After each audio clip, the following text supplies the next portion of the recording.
¿Cómo podemos utilizar Racket en la web? Esta es una página web muy básica que nos va a ayudar a ver el proceso de cómo tomar lo que es ingresado en este cuadro de texto, procesarlo con Racket, darle formato a ese texto ingresado, devolverlo y desplegarlo. Y además generar y mostrar esta imagen. Lo primero es instalar este software que sirve para generar imágenes de grafos. A fin de cuentas, los diagramas de los autómatas son grafos, así que los podemos visualizar con esta herramienta. El link para descargar el software está en la descripción del video. Vamos a esta sección de descarga y dependiendo del sistema operativo que tengamos, elegimos la opción apropiada. Aquí hay para Linux, para Windows y más abajo para Mac. La instalación, por ejemplo, con Windows es bastante sencilla. Solo ejecutamos lo que descargamos, vamos dando clic en siguiente, hasta que se completa el proceso. Este software funciona con su propio lenguaje, que se llama DOT y que sirve para describir grafos. Aquí tenemos el script en DOT equivalente a este autómata. Aquí indica que se trata de un grafo dirigido, al cual vamos a llamar DFA. Esto especifica que el layout para el dibujo va a ser horizontal y a continuación viene la definición de las aristas. La sintaxis es muy sencilla. Simplemente decimos que un nodo se conecta con otro mediante la flecha y entre corchetes cuál es el label para esa arista. Por ejemplo, de start a Q0 hay una arista, una flecha, sin ningún label. Luego tenemos de Q0 a Q1, cuyo label es la A. De Q1 a Q2, cuyo label es la B. Y de Q2 al mismo Q2, cuyo label es A, B. Por último, describimos el estilo. Start no tiene ningún círculo, es solo plain text. Mientras que Q1 y Q2, que son estados de aceptación, tienen círculo doble. A este archivo de texto lo llamamos dfa.dot. Para generar la imagen, abrimos una terminal del sistema en la misma carpeta donde está el archivo dfa.dot y ejecutamos este comando. El comando va a producir un archivo PNG a partir del script dfa.dot y la salida va a ir al archivo dfa.png. Y como resultado tendremos esta imagen. ¿Cómo hacemos eso mismo pero automático con Racket? Definimos una cadena cuyo contenido es el script en dot. Luego esa cadena la guardamos en un archivo llamado dfa.dot, especificando que si ya existe se reemplace. Y después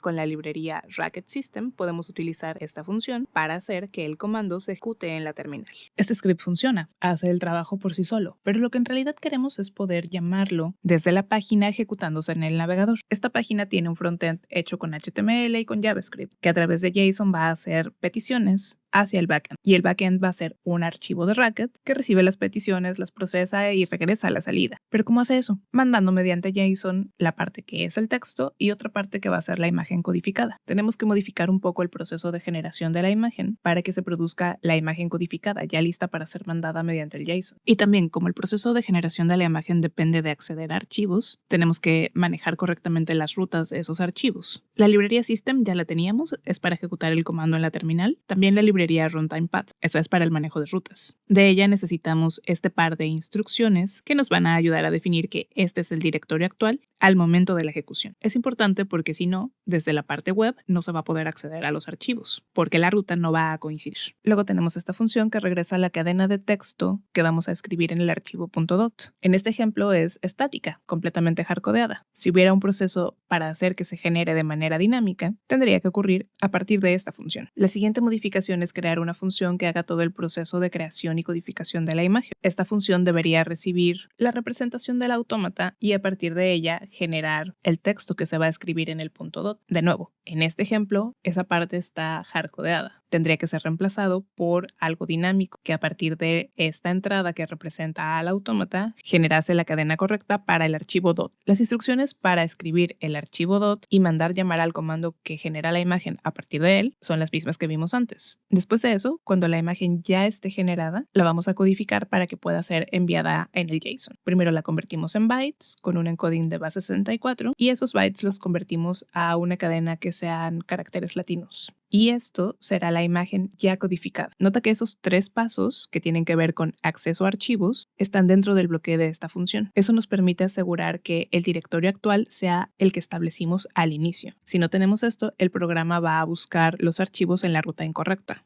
También es importante que lo establezcamos de esta manera porque así nos evitamos las rutas absolutas. Por último, esta línea hace que la función genera_img esté disponible para ser accesada desde afuera, es decir, que este script va a poder ser importado hacia otros scripts como un módulo. Veamos ahora la parte del manejo de peticiones, cómo es que se generan en el frontend y cómo es que se reciben. Todo está en el archivo index.html. Al inicio tiene algunas definiciones de clases en CSS para cuestiones de estilos. En el HTML tiene el cuadro de texto, cuyo ID es textbox, el botón, que ejecuta una función de JavaScript llamada run, y una división llamada output, donde vamos a colocar la salida una vez que la tengamos. Al momento de hacer clic en el botón, se va a ejecutar esta función de JavaScript. Lo primero que hace la función es obtener la cadena ingresada en el cuadro de texto a través de su ID. Después crea la petición con el método post e incluyendo en el JSON un campo llamado input, a través del cual va a pasar la cadena ingresada en el cuadro de texto. Esto es lo que el backend en Racket va a recibir.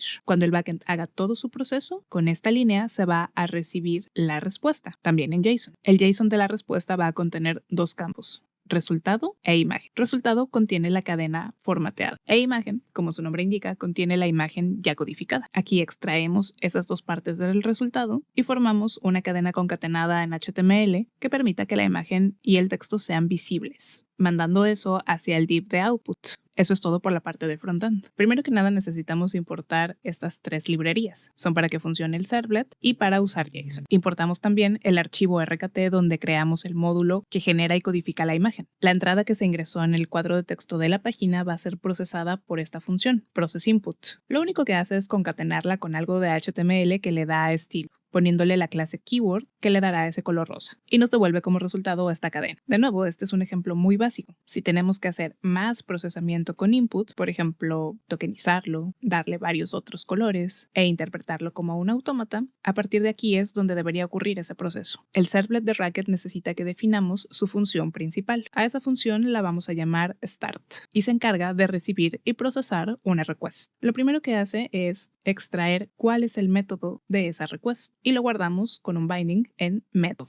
Después tiene una instrucción de cond, donde dependiendo de si el método fue un post o un get, se comporta de manera diferente. El método post es para dar la respuesta, cuando ya se ingresó algo en el cuadro de texto y queremos procesarlo y regresar la imagen. Mientras que get es para cuando abrimos la página por primera vez. Entonces, aquí en el cond checamos de cuál de los dos se trata. Cuando no se trata de un post, asumimos que se trata de un get. Y entonces, mandando llamar a la función responseOutput, mostramos la página index.html. Para eso, a responseOutput le pasamos una función anónima con lambda, la cual se va a encargar de mandar hacia el puerto de salida el display de la página. Por otro lado, cuando se trate de un post, es cuando vamos a recibir el texto y regresarlo formateado junto con la imagen. Eso es este otro caso del cond. Primero necesitamos, a partir de la request, extraer sus datos raw con esta función. Esos datos raw van a estar en bytes. Necesitamos convertirlos a algo legible con esta otra función. El resultado es una tabla hash que vamos a guardar en data. Y después, a esa tabla hash le extraemos el campo input, que contiene la cadena ingresada en el cuadro de texto. Ya que tenemos eso, formamos nuestra respuesta. La respuesta es otra tabla hash con dos campos, el resultado y la imagen. El campo resultado va a contener lo que nos devuelva la función processInput, que es la función que hace el concatenado de HTML que hace que el texto sea rosa. Y el campo imagen va a tener la imagen codificada por la función genera_img del módulo que hicimos antes para eso. Con eso ya tenemos la respuesta formada. Lo último es mandarla con la misma función responseOutput, solo que ahora le decimos que escriba hacia el JSON esa tabla hash que recién compusimos. Y eso es todo para la función principal del servlet. La última parte de este script es arrancar el servlet. Cuando este archivo se ejecute, el servlet iniciará. Le decimos que su función principal es la función start. Esta parte hace que se abra el navegador en esta ruta a partir de la ruta default de localhost. Y eso es todo.